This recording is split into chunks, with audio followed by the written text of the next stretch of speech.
I have realized that perhaps, and if I could say so in the context of this book as well, that although the title is about geopolitics, my humble submission is that today's geopolitics is also, in a way, influenced by geocultural issues. Because culture is going to be the central force to influence how the world deals with several challenges that the global community is facing. And perhaps no other country than India can show the path in such a situation. When Prime Minister Narendra Modi, as Prime Minister, visited the United Nations for the first time in 2014 for the UN General Assembly meeting, he said it very openly, very clearly, in a way very bluntly. He said that I am new to the international politics. For the first time, I am coming to the United Nations. And having come over here, I got to know that there are many groupings. Some people say we are members of G7, some say we are G20, some say we are G70. But he said, I fail to understand that why on certain subjects which are haunting the entire humanity, there could be a G-all, and I think only an Indian Prime Minister can say so, that let us talk in terms of G-all. Because that is the crying need of the hour. And India, and not simply from the jingoistic perspective I am saying this, but if we delve deep into the cultural heritage that India possesses and that India can offer to the global community, I believe we all would realize that India has the onerous responsibility of showing the way to the global community. And there are at least 5 principal points which are aspects of Indian culture which make me believe that only we can perhaps show the path.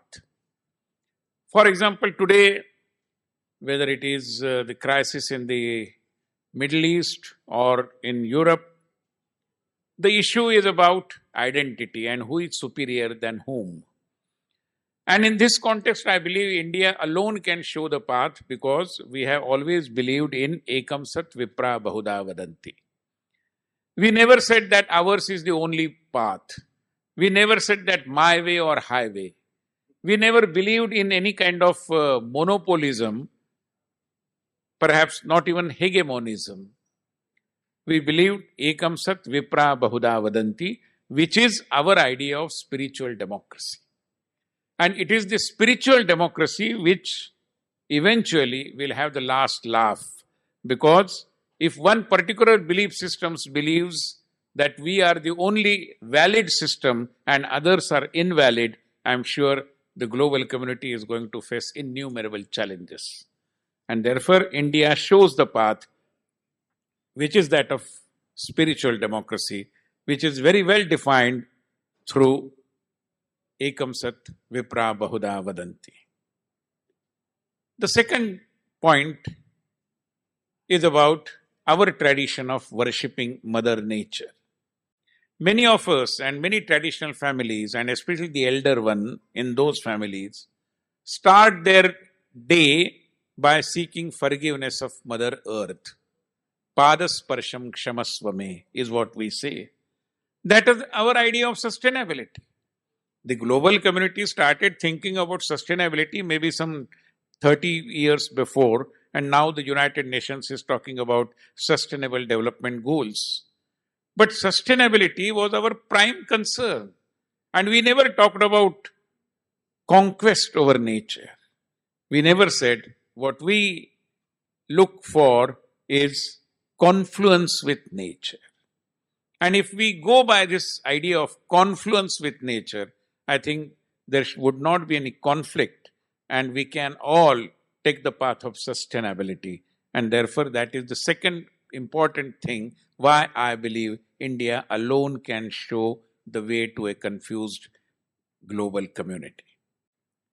The third one, and this is very rampantly seen in, especially in the Western countries, where we come across a kind of a tug of war between extreme individualism and extreme kind of socialism or community life.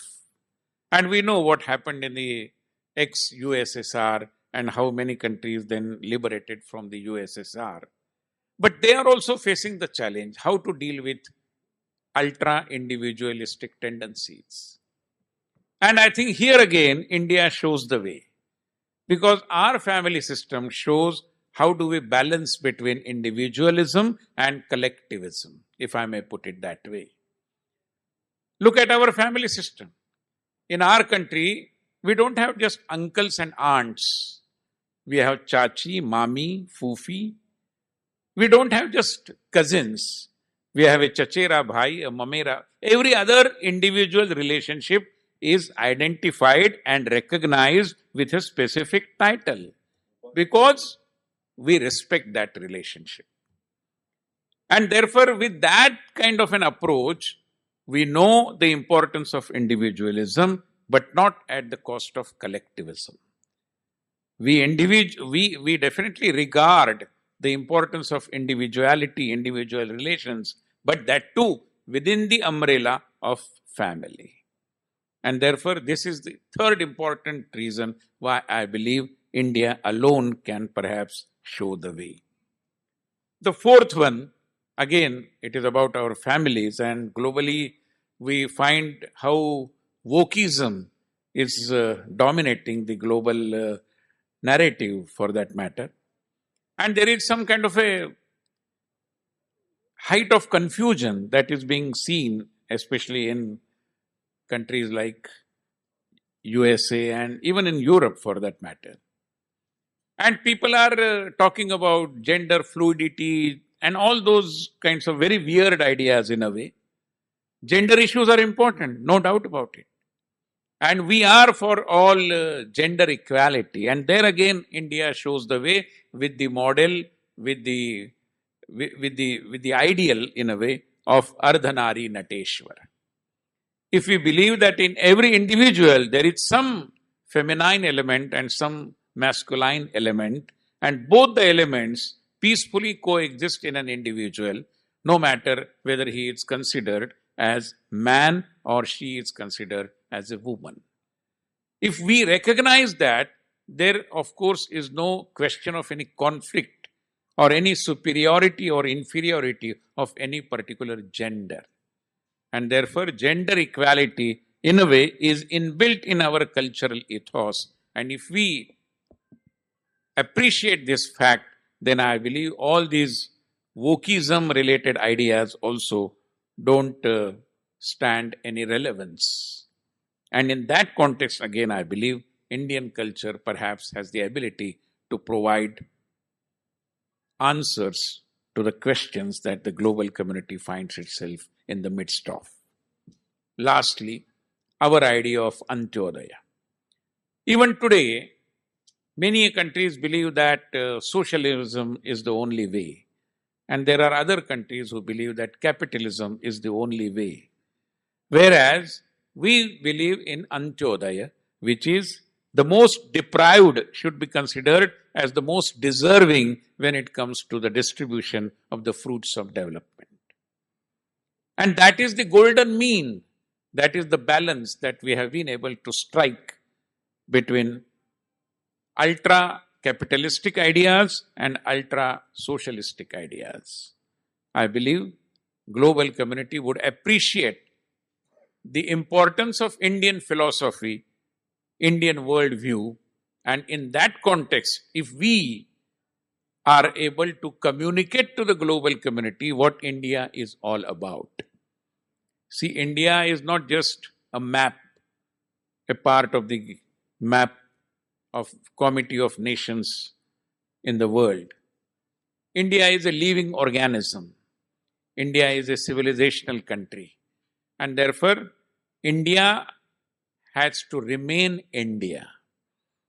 I would say that in the changing geopolitical realities, if global community has to remain a family as what we believe in through the Vasudhaiva Kutumbakam. In fact, I realize that in the scriptures, we say Kutumbakam. We don't say Gruham. We don't say Samajam. We say Vasudhaiva Kutumbakam because Kutumba or family is the fundamental unit of society. And therefore, if the global community, if the global family has to remain family, India has to remain India. And that is not something which is a given thing.